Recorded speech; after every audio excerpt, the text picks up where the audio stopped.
After 4 straight wins, Maryland wrestling has taken a tumble, losing 5 matches in a row. But the Terps are still having one of their best seasons in years and can close the season on a high note with one more road trip. We'll dive into the Terps season so far and talk about all things Big Ten wrestling, coming up on this edition of the Left Bench in Focus.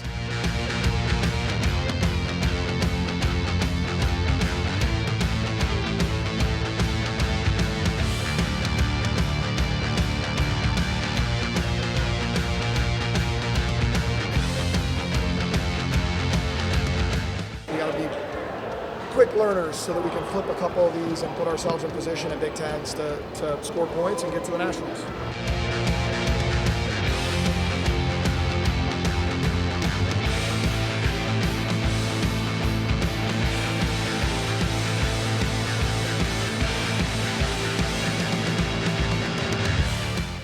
Welcome back to the Left Bench in Focus presented by Terps and Sports Central. I'm Ben Geffner alongside another Benji and Benji Kaufman. And Benji, number 27 ranked Maryland wrestling began conference play with its best start in program history, but 5 straight losses mark a rough patch as of late. That's right, Ben. Let's waste no time though and get right into things, and we'll start with Purdue.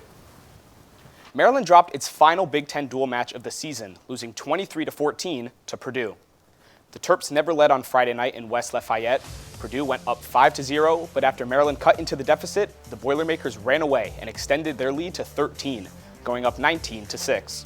Even though the Terps stars Braxton Brown and Jackson Smith picked up wins, it was not enough as Maryland fell 23-14. Maryland finishes its play in the Big Ten with a 3-5 record. A roller coaster season for Maryland wrestling has featured record-breaking highs and disappointing lows. It sees the Terps finish below 500 with a 3-5 record to end conference play. But despite the recent losses, the 2025 campaign has proven to be Maryland's most successful since joining the Big Ten 11 years ago. The Terps entered Big Ten play on a tear, staying perfect within the first 3 weeks of January after 3 marquee resume-building wins over number 10 ranked Michigan, Michigan State, and Wisconsin. A Braxton Brown pin broke an 18-18 tiebreak over the Wolverines in Ann Arbor on January 10th, marking Maryland's first win over a top 10 team since November of 2009. That's nearly 16 years ago. 3 straight individual wins from Jackson Smith, Chase Mielnick, and Seth Nevels highlighted the Terps' come-from-behind win over Wisconsin in their first Big Ten home game at the PAV. But then came the rough patch. After its impressive undefeated start, Maryland lost all 5 of its remaining Big Ten duels, with 4 of the 5 coming against ranked top 15 opponents. And now there's no better way to break down Maryland's season outlook and upcoming postseason expectations than chatting with one of its 5 ranked wrestlers, number 5th ranked Braxton Brown. Ben and I spoke with Braxton. Take a listen. And now to help us break down Maryland's season outlook and upcoming postseason expectations is one of its 5 ranked wrestlers. We're glad to welcome on Braxton Brown. Braxton, thanks so much for joining us. Yep, thanks for having me. Starting off, Braxton, how would you assess the season so far, and what are your expectations for the team with the postseason coming up soon? I see this season as something new. We've obviously done some different things this offseason, and I think it's kind of shown in our team and, my performance this season. The expectation coming into the postseason, I think last year we ended, 15 or something like that, 18. We set a goal at the beginning of the year every year, and we've kind of stuck and stayed with reaching that top 10, and I think with the adjustments we've made during the season, we have a pretty good shot at being top 10. Braxton, you fluctuated weight classes these past few years, now in your second season up from 125 to 133. What's been the biggest adjustment wrestling between the two and being successful in both, and has your focus and preparation changed at all? I wouldn't say my preparation or anything has really changed. It's more just been, the faith that, I can make the jump. At first I was a little nervous of moving up a weight class. But, Clemson, he had told me just to trust it, believe him. And so I kind of just put all my faith in that and trusted, his judgment of moving up to 133. And I think having a full year under my belt is definitely made a difference, to, acclimate to the weight class. You're coming off a win over the defending Big Ten champion at 133 a year ago and Dylan Shover from Rutgers. Now, that's an impressive feat. So how does a win like that kind of give you confidence going into the stretch of the season and postseason? I kind of look at everyone the same. We all start the year 0-0. I know he won 2024 Big Tens, which is good for him. But again, we all started the season 0-0, so it's just another match. I expected to go out there and win, and I did.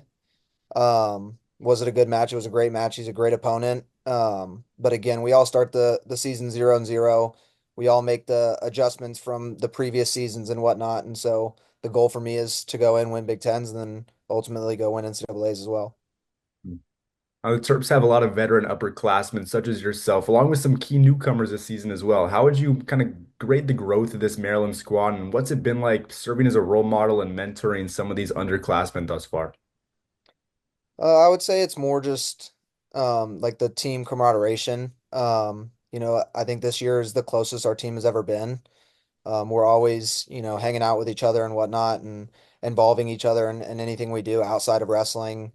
And so I would say that that has been the biggest impact of our team is everyone growing together, not just individually. Now, our last question for you is building on that sense of camaraderie. Like, what else has made this season different from previous years?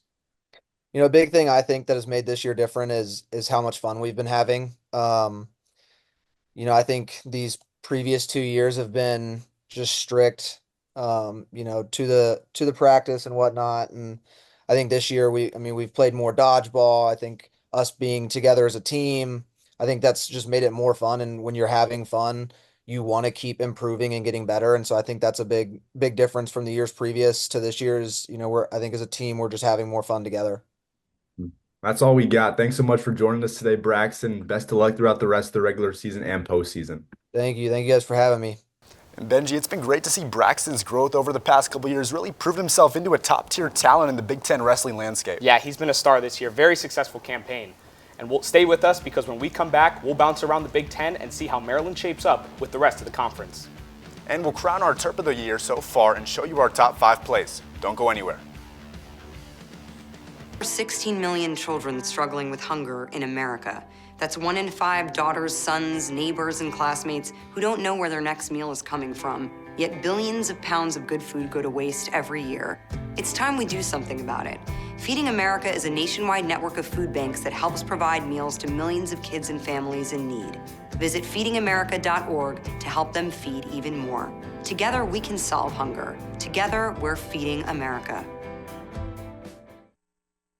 There's so many rewards in life. You coming into our home was one of the greatest rewards we could have ever had. It took 20 years, and I got my 3rd child, who was 17 at the time. It's so cool to watch the adult that you've become, and you really have done as much for us as you think we've done for you.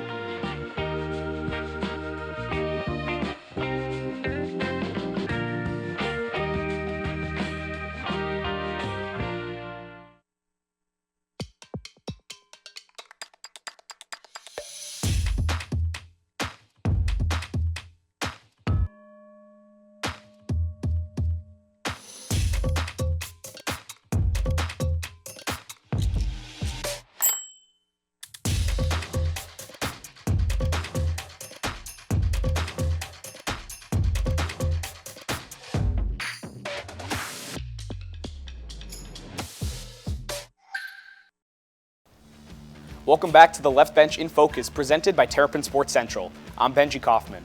Maryland wrestling is having its best season in years, but so are some of its other red-hot Big Ten counterparts. TSC's James Consoli joins us in the studio to talk more about some of the most prominent wrestlers in the conference and how the Terps shape up. James? Guys, like you said, it's been Maryland's best season in years, but they still have a steep uphill battle in the postseason with some of the Big Ten's best. With the Big Ten tournament less than a month away in Evanston, Illinois, let's start with an end-of-season update. Of course, leading the way is the Penn State Nittany Lions. They've been dominant all season, and when it comes to duels, no team has even come close. Penn State has shut out over a third of the teams they've faced this season, so it's safe to say it's another confident postseason for Cale Sanderson and his crew, especially with this being their 5th Big Ten regular season championship title in a row. That said, other teams in the Big Ten are likely competing for second place. Some have a better shot at winning individual titles at the conference tournament in Evanston, so let's take a peek at some of the most contentious weight classes for this year's tourney. Starting at 133, I think this one's a toss-up, and it may not have a Nittany Lions name on it. Rutgers' Dylan Shawver is the reigning Big Ten champ at 133. But Shawver has fallen since last year, taking losses to Maryland's own Braxton Brown just a few weeks ago, and also losing to Illinois' number 3 ranked Lucas Bird, who did not participate last year with a medical redshirt.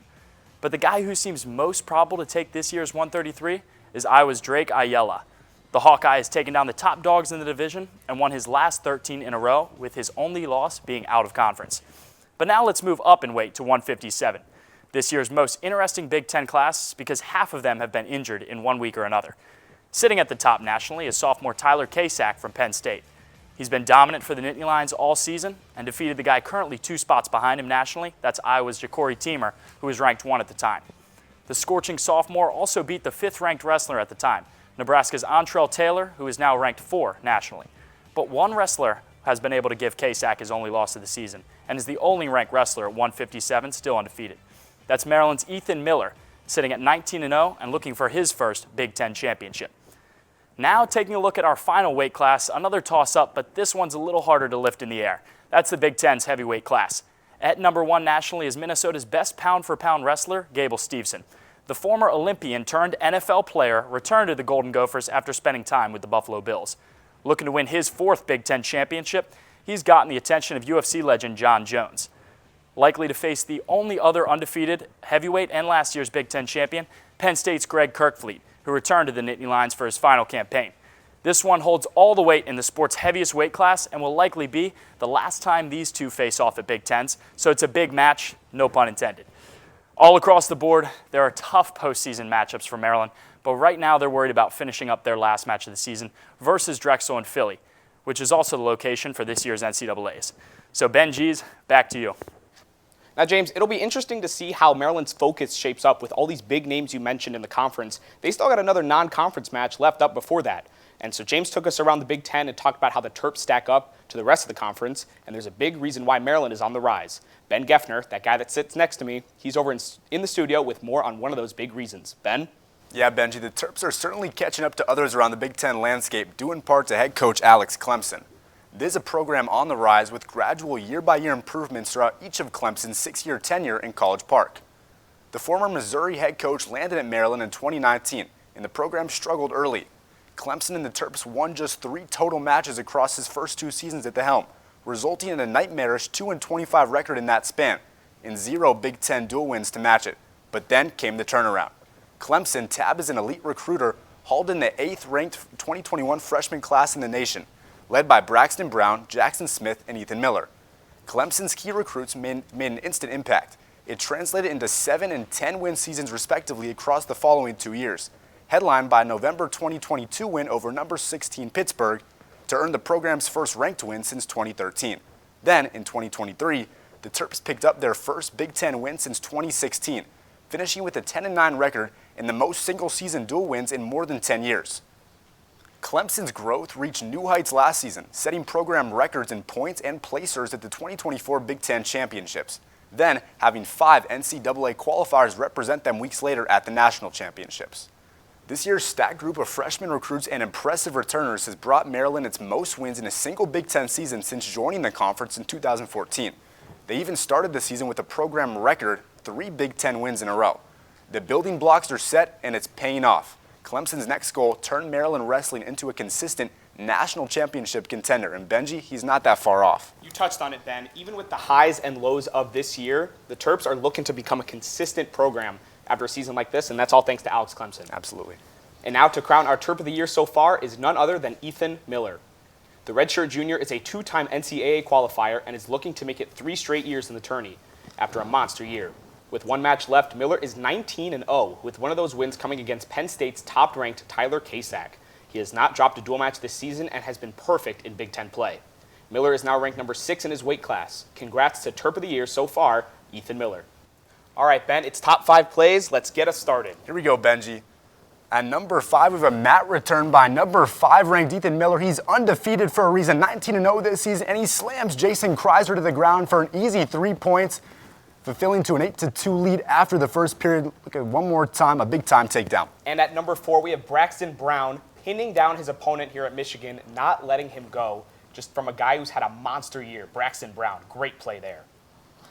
And number 3, we have Branson John, the true freshman, doing it again. A come-from-behind victory. That's his first Big Ten dual win of his early career. The freshman putting in work, and it comes off this takedown. And at number 2, we have Braxton Brown again. Just an electric play here at Maryland. The crowd on his side, not letting him go. Another great play from Maryland over number 2, Iowa at the time. Our number 1 play of the year so far, it comes courtesy of Jackson Smith. A pin, you blink and you might miss it. That's putting in work by Jackson Smith. And that's going to do it for this edition of the Left Bench in Focus. Eddie Calkins and Drew Owens will have you covered for the Left Bench on Tuesday. But for now, you can keep up with all of Terrapin Sports Central's coverage on X, Instagram, YouTube, Facebook, and online at terrapinsportscentral.com. We'll see you next time.